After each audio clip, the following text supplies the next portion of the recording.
Boris Berton, tu as mon numéro, pas pudeur. Quand on est un peu intelligent, on appelle des gens pour vérifier. Parce que tu ne peux pas parler de quelque chose qui me concerne sans avoir vérifié. Ça veut dire que tu as un parti pris. Qu'est-ce que je fais? Boris, je vais te dire. Ça frappe à l'œil aujourd'hui que tu travailles certainement pour certaines personnes. Ça frappe à l'œil. En ce qui me concerne, je ne fais pas dans ce genre de choses. Et je mets quiconque au défi. Mon travail a été toujours pour la justice. Et j'en ai payé les frais. Explique-nous.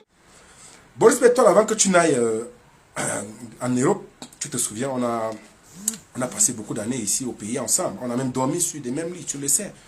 On a même eu à sortir avec des filles qui étaient copines. Je ne vais pas citer le nom ici. Tu sais que toi et moi, on a partagé un certain nombre de choses. Mais rassure-toi, frangin, on ne te reconnaît plus. Même tes propres amis, que je ne vais pas citer, de l'université, même tes employeurs ne te reconnaissent plus. D'hier. Bon, je vais dire que tu es devenu une autre personne. Je ne sais pas ce qui t'arrive. Tu as un enfant, tu sais on sait que tu as un enfant ici. Je connais la mère de ta fille. Mais fais attention, garçon. Fais attention. Regarde, tu es jeune, fais attention. Tu as voulu donner l'impression, en disant que j'étais dans un véhicule. Bon, je rapporte ce que tu as dit, que j'étais dans le véhicule avec Martinez Zogo, dans son véhicule. Et que ce jour, j'ai bu 4 grandes Guinness. Boris, je ne sais pas. Comment je peux être dans le véhicule avec Martinez Zogo et en même temps je bois 4 grandes Guinness? Point d'interrogation. Sauf si, peut-être que le véhicule de Martinez Zogo était le bas et que ce jour, quand je lui ai dit, je lui aurais dit qu'il donne ma part, tu étais là. Bon, peut-être que Martinez est venu te dire que je lui ai dit qu'il donne ma part. Bon, sache que non, nous étions à côté d'Amplitude FM. Je l'ai d'ailleurs dit, il n'y a aucune, tu ne dis rien de surprenant. Je l'ai toujours dit que le 28 décembre, allez réécouter les enregistrements que j'ai faits par le passé. J'étais avec Martinez. Boris, dis à ces gens-là qu'il y a les documents. Voici le document. C'est au moins 320 pages. Je l'ai. Et je prends l'opinion publique à témoin. Ta sortie n'est pas fortuite. Si quelque chose parmi, voici le document. C'est 320 pages. Le voici. Je vous le montre aujourd'hui exclusivement. 320 pages. Je ne suis pas le seul journaliste qui a eu ce document. Le jour qu'on était au secrétariat, Martinez a tiré ce document pour me remettre. Je l'ai pris.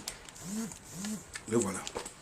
Le document porte sur, comme je l'ai dit, les chapitres 65, 57 et 94. Je n'ai même pas encore commencé à travailler sur le document. C'est laissons la fin Martinez. Rassure-toi, dis à ces gens que vous avez... Hey! Je vais dire que je ne suis pas le seul à avoir ce document. Ce n'est pas parce que Martinez a pris sur lui de photocopier le document et de me le remettre. Il l'a remis à plusieurs autres confrères. Même Joseph Olinga, qu'on a essayé d'enlever de le messager au niveau des sources, il a reçu ce document. Je crois que même le joueur a reçu ce document. Il n'y a pas que nous. Je vais vous citer l'ampliation où les Martinez a déposé ce document. On a ici l'ampliation au service du Premier ministre. Vous pouvez le voir. Au secrétariat général à la présidence de la République. Au CONSUPE, à la CONAC, à la NIF, à la Cour suprême, au tribunal criminel spécial, à la DGRE, à la DGSN, au CER, à la Cour des comptes et aux médias, parmi lesquels moi, Paul Chouta. Plusieurs journalistes ont ce document. Le voici. Le voici. C'est tellement vaste, Boris. C'est comme en mémoire. Si j'avais l'opportunité, si tu veux publier, je pourrais. Je ne sais pas si tu pourras publier. On va voir, on prend les dispositions pour t'envoyer ça par derrière. Je souhaite même que tu le publies. Bon, du coup, j'ai ces documents effectivement en tant que journaliste et lanceur d'alerte. C'est normal, c'est de mon droit. Je travaille pour le site Cameroun Web. Je travaille pour ce média. Et j'ai eu à faire part à ce sujet dans notre média. Compte tenu du fait que je ne pouvais pas le transférer directement à la rédaction ainsi. J'ai cette copie avec moi. Mais rassure-toi, et ceux qui peuvent encore consulter mes publications verront que de ces dates jusqu'à ce jour, il y a eu des documents que j'ai eu, une page que j'ai à diffuser sur notamment les cravates de 516 millions et autres. Et il y a un dernier document exclusif que Martinez m'annonce. Boris, je sais que d'une part, l'objectif aussi, c'est chercher à savoir jusqu'à quel niveau j'ai des informations ou jusqu'où, quel type de document. Je ne suis pas dupe. Vous ne le saurez pas. Pour le moment, retenez que j'ai ça. Voici ce que j'ai. Vous savez déjà de quoi il est. Parce que plusieurs... Ouvrez bien vos oreilles. Martinez Zogo, Amplitude FM, téléphone. Et on est Yaoundé le 22 décembre 2022. Note d'information, détournement des deniers publics. Excellence, Madame le ministre chargé du Conseil supérieur de l'État. J'ai honneur de porter à votre très haute attention les éléments d'information d'une extrême gravité concernant les largesses financières tirées des chapitres 65, 57 et 94. Octroyé à M. Jean-Pierre Amougou Belinga, président directeur général du groupe L'Anecdote, au titre de livraison des biens et divers services à l'État. En effet, les investigations menées auprès des services compétents du ministère des Finances ainsi que des banques ont relevé que Jean-Pierre Amougou Belinga a bénéficié à travers plusieurs sociétés écrans inconnues de l'administration fiscale, à savoir Établissement Africa Express, Trading Service, Tour d'Horizon, Établissement COUM, Établissement TLS, Établissement Le Crédit, Établissement Le Progrès, Établissement Ranger Security, d'importants paiements du trésor public évalués à 46 milliards de francs CFA sur la période de 2013 à 2022. Détail 6 jours. Ferme ta bouche, ferme ta bouche. L'analyse des 10 paiements laisse apparaître qu'ils ont engagé sur les chapitres budgétaires 65, 94 et 86 ainsi qu'il suit. Chapitre 65, 21 milliards. Chapitre 57, 17,3 milliards. Chapitre 94, 8,5 milliards. Ces paiements ont été effectués via le compte bancaire numéro appartenant autant pour moi à la régionale d'épargne et des crédits. Et le compte appartenant à Vision Finance, inscrit dans les livres de la société Affluent First Bank au profit des sociétés susnommées. Ainsi, des recherches menées auprès de diverses cellules d'enregistrement des marchés de la Direction générale des impôts, il ressort qu'aucune copie des marchés en cause n'existe tant pour ce qui concerne la lettre de commande que les bons de commande administratifs, d'où un manque à gagner en termes de droits d'enregistrement estimé à 1,9 milliard. Hey! Ce qui laisse subordonner que, par ailleurs, qu'il s'agit pour la plupart des marchés fictifs, bien plus des informations recoupées auprès de la direction de la sûreté présidentielle, structure bénéficiaire des 10 marchés, il ressort que le responsable en charge de la dite structure ne les reconnaît pas. Il conviendrait d'ailleurs de vérifier auprès de la direction générale du budget l'existence des dossiers physiques des 10 marchés en vue d'assurer la régularité de la procédure de dépenses physiques dans le cadre de l'attribution des 10 marchés. Il a également bénéficié à travers la société d'agence forestière du Cameroun, AFC, du paiement d'un montant de 8 milliards de francs CFA au titre des frais de condamnation de l'État du Cameroun dans le cadre d'un contentieux qu'il aurait opposé à la dite société. Or, les recherches menées auprès des juridictions n'ont pas permis d'établir l'existence d'un tel contentieux, encore moins d'une décision de justice y afférente. Hey! Maman. Le paiement de cette somme a également été effectué via le compte bancaire numéro appartenant à la société Vision Finance SAR, logé à Affluent First Bank pour le compte de la société Agence forestière du Cameroun. Par ailleurs, des informations obtenues de l'administration fiscale, il ressort que ces transactions globalement évaluées à 46 milliards de francs CFA et qui du reste représentent une infime partie des sommes perçues du trésor public par M. Jean-Pierre Amougou Belinga. À travers ces diverses sociétés, n'ont pas été déclarés au fisc, d'où les redressements fiscaux dont ils ont fait l'objet, malheureusement annulés par le ministre des Finances.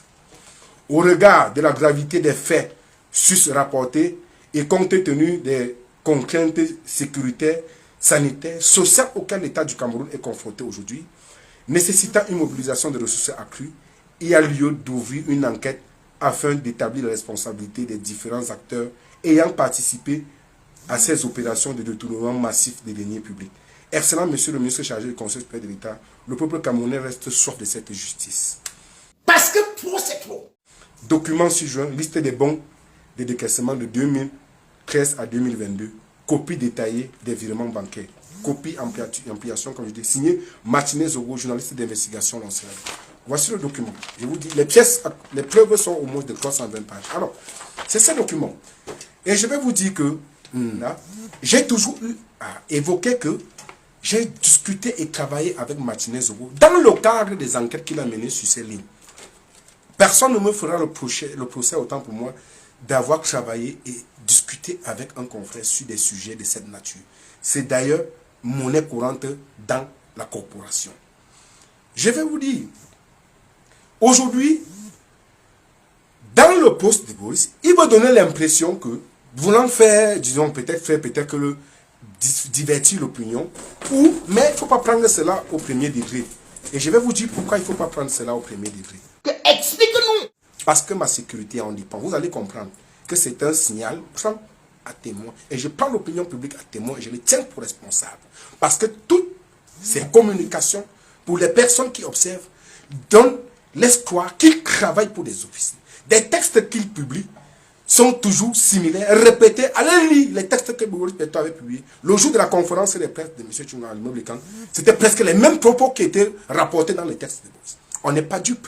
Aujourd'hui, il faut donner l'impression aux gens que non, j'ai demandé de l'argent. Boris Bertol, je te mets au défi, hein, et quiconque publie un seul élément sur lequel j'ai demandé l'argent, ou pris l'argent sur quelqu'un. Je ne fais pas dans ça. Je mets quiconque au défi. Je m'appelle Paul Chouta. S'il y a un Camerounais encore honnête dans ce pays, c'est moi. Oh. L'une des personnes que je fréquente, pour ceux qui connaissent sa moralité, et avec qui j'ai beaucoup de respect, avec qui je partage beaucoup de choses, c'est M. Serge Aimé Bikoy, pour ceux qui le connaissent. Je discute beaucoup et je le prends comme un aîné qui me conseille également énormément. Il sait où j'avais été reçu 2 fois avant d'aller en prison, où on m'a proposé des choses, j'ai refusé. Il le sait. Ernesto Aîné, je le cite, il le sait. Alors, vous allez comprendre que des gens pensent que, ou bien parce qu'ils travaillent pour certaines personnes, ils vont vouloir jeter les autres à la pâture. J'ai dit non. Là, toutefois, que vous allez encore chercher à manipuler l'opinion ou faire quoi que ce soit sur ce sujet, rassurez-vous. Ou m'arrêtez comme vous voulez. Vous êtes fort, vous avez la justice. Vous appelez les colonels comme vous appelez des amis. Malheureusement, je n'ai personne. Mais rassurez-vous. Rangez-vous que tout ce que vous allez produire là, que c'est vérifié, avéré.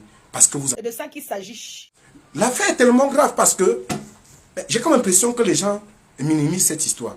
On me demande quel intérêt. J'ai intérêt à ce que la vérité se manifeste dans cette affaire. J'ai échappé à la... C'est ce que j'ai enduré. J'ai perdu 2 années de ma vie en prison. Je vais vous dire quelque chose ici. Savez-vous que lorsque j'étais en prison, je ne vais pas citer le nom de cet ami, le moment où M. Amugou Belinga avait certaines démêlés, je crois avec peut-être le DGSN ou sur la place publique où on diffusait ces enregistrements, je devais monter au tribunal compte tenu d'une procédure que j'avais introduite pour la demande de libération provisoire. Ouvrez bien vos oreilles.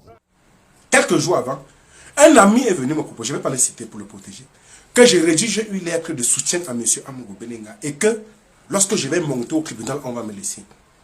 C'est à cet ami qui nous écoute certainement, et je suis resté.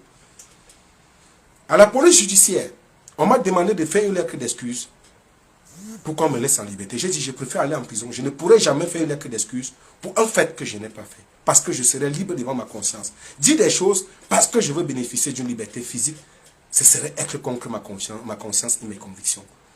Boris Bertol, retiens qu'il y a des personnes de conviction encore qui existent. J'en fais partie. Je t'interpelle de revenir à de bons sentiments. Je vais vous dire quelque chose. C'est dommage. La sortie de Boris Bertol avant d'arriver, rendez-vous compte qu'il y a plusieurs jours, des semaines, M. Sébastien Ebala a multiplié des lives, me traiter de tous les noms d'oiseaux, jusqu'à dire que je n'avais pas été victime d'un enlèvement. Il a dit des choses sur moi qui n'ont pas de nom. Je ne vais pas descendre à ce niveau. Si j'ouvre mes conversations, j'ai été victime vis-à-vis de M. Ebala. Vous allez mettre les mains sur la tête comme la somme circonflexe. Ebala a multiplié les sorties, jusqu'à dire qu'il fera des révélations exclusives, que je suis impliqué, que je connais beaucoup de choses sur l'affaire Martinez. Mais soyons un peu simples et logiques. Si vous avez des éléments, vous êtes convaincu que j'ai une proximité et que peut-être que je suis lié à cette histoire-là, pourquoi ne pas soumettre cela aux autorités pour qu'on m'interpelle simplement? C'est aussi simple que ça. Je te dis que... Boris Bertol, si j'ai pris de l'argent pour faire un travail, ça veut dire que certainement, je suis dans une affaire peut-être de corruption. Sors les preuves, fournis-les aux autorités ou publie-les qu'on m'interpelle, Boris. C'est aussi simple comme bonjour. Toutes les nuits, je l'ai passé au CED avec Guy Zogo. Nous passions des nuits quand il faisait cela, j'y étais. Je n'ai jamais été interpellé. J'ai rencontré plusieurs autorités au CERF qui étaient avec eux. Toutes les personnes ayant une proximité. Peut-être que l'opinion publique n'a pas connaissance des choses que vous avez, ni les autorités. Étant donné que nous tous, nous cherchons la vérité, la lumière sur l'affaire Martinez-Zogo, s'il vous plaît, si vous estimez que je suis impliqué ou que j'ai des choses qui peuvent aboutir à la manifestation de la vérité, mais aidez la justice. Fournissez-les à la justice. Mettez-les sur la place publique pour nous convaincre. Boris Berthold, te souviens-tu? L'année dernière, injustement, tu m'as accusé d'avoir enregistré les enseignants d'université. C'est pas possible. Non, ce n'est pas possible. Crois-moi, c'est ce jour que j'ai décidé de mettre, de te cancel. Tu as mon numéro de téléphone. Lorsqu'on dit une chose sur une personne, qu'est-ce qu'on fait? Qui plus être une personne que vous connaissez. Prenez votre téléphone, vérifiez. On t'a manipulé parce que tu travaillais pour un temps. Tu es venu raconter des conneries dans mon nom. Tu as dit que j'ai enregistré des enseignants d'université. Je t'ai mis au défi. Jusqu'à aujourd'hui, tu n'as jamais sorti ça. Sors ces enregistrements. Qu'est-ce que tu me veux, cher ami? Fais, deal avec qui tu veux, côtoie qui tu veux, laisse-moi, enlevez-moi de vos batailles. Mais sache que seul le temps est le véritable maître de l'histoire. Tout ce qu'on fait ici, on paye ici-bas. Les gens qui se taguaient, qui se bombaient le torse, aujourd'hui, ils sont où? Point d'interrogation. On a vu les Marafa, on a vu les Mbongo tout puissants. Je me souviens, il y a une lettre où Marafa avait ordonné à l'époque, quand il était ministre de la Défense, au commissaire du gouvernement de condamner Eno Meumese à 8 ans de prison. Eno Meumese est en liberté, il est en prison. Le même Mbongo aujourd'hui a commencé à se plaindre de la justice. Le karma existe. Tout ce que nous faisons ici, nous allons les payer. Aujourd'hui, c'est ma version contre les autres. Mais Dieu n'est pas fou. Le temps va changer cette histoire. Et je te dis encore, rassure-toi que toute chose, la manipulation dans laquelle vous versez, ça cesse donc dès aujourd'hui. Et maintenant, tu dis que ce jour, j'ai bu 4 grammes de Guinness. Tara, je peux boire 4 grammes de Guinness, comment il tient encore? Bon. C'est pour dire ici qu'il faudrait que cette manipulation cesse et qu'on revienne à des sentiments. Boris, tu devais faire un live et demander pardon parce que tu te souviens que tu avais affirmé que Martinez-Zogo a simulé son enlèvement. Tu devais avoir honte, frangin. Tu devais avoir honte. Et je sais d'où c'est venu, parce qu'on a voulu me manipuler. Je suis allé au lieu où on a enlevé Martinez. Je suis allé avec les journalistes de France 24. Je cite des noms. Martial Amoko. J'étais avec Marcelin Gansot Equinos. J'étais avec Fridolin-Ke. J'étais avec Anon. On est allé jusqu'au domicile de la femme de Martinez qui me connaît très bien. Que j'ai rencontré, avec qui j'ai beaucoup échangé. Nous sommes allés dans le but. Et c'est le même jour qu'on me dit que Martinez-Zogo a simulé son enlèvement. Lorsque j'arrive devant la gendarmerie, je vois la voiture de Martinez garée à l'intérieur, le pare-brise brisé. Et à l'entrée, à la montée de la gendarmerie, vous voyez les débris au sol. Lorsque nous, on essaie de vouloir rencontrer le commandant pour avoir sa version des faits, il nous fait savoir qu'il lui est interdit de parler de ce sujet. Et que désormais, le dossier est coté au niveau de la Légion de gendarmerie. C'est comme ça que nous allons, on essaie de discuter avec les riverains. Ils nous expliquent la scène, ce qui s'est passé ce soir. C'est où je dis, tiens, est-ce que Martinez-Zogo peut se faire venir enlever avec une crado tout simplement parce qu'il veut simuler son enlèvement? Non. Non. Même si tu avais la conviction qu'il a simulé son enlèvement, la manière avec laquelle tu l'as annoncé, c'était comme si, avec une ironie, c'est-à-dire son enlèvement ne te disait rien. On sait que tu as dit à certaines personnes, tu aurais dit à certaines personnes que tu t'en fous quand il est mort. On sait ça. On ne veut pas entrer dans les détails. Pose-toi la question de savoir pourquoi tes proches t'évitent. Ceux qui étaient tes amis hier. Mon ami revient sur terre. Il n'y a pas que de l'argent dans la vie. Il y a une âme, il y a une conscience, il y a un avenir, il y a des progénitures qu'on laisse. Reviens sur terre. Non mais c'est déplorable, franchement. Le jour, le 9 janvier, Martinez-Zogo m'appelle. Il me dit, Paul Chouta, on est... Voici ce qu'il me dit. Je répète mot pour mot. Amou Boudelinga a décidé de finir avec nous. C'est Martinez-Zogo qui me le dit le 9 janvier. Martinez me dit, Zogo, me dit, moi, toi, Paul Chouta, Christophe Bobiokono, Aman Mana, Baola, Jacques Blaise Mzier. Voilà les noms que Martinez-Zogo m'a donné. Je lui ai dit, Tara, d'où tiens-tu c'était? Il me dit, c'est des proches, ça me vient des proches. Le commissaire m'a dit de faire, je ne sais pas de quel commissaire il parlait, de faire un live d'ébruiter l'affaire. Il dit, je souhaite que c'est toi qui l'ébrutes. J'ai dit non. Si c'est déjà à ce niveau et que je suis cité, je préfère que tu viennes ou que je me rapproche de toi.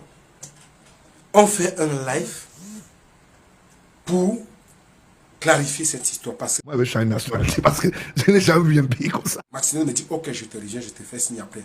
Malheureusement, il ne me fait pas signe.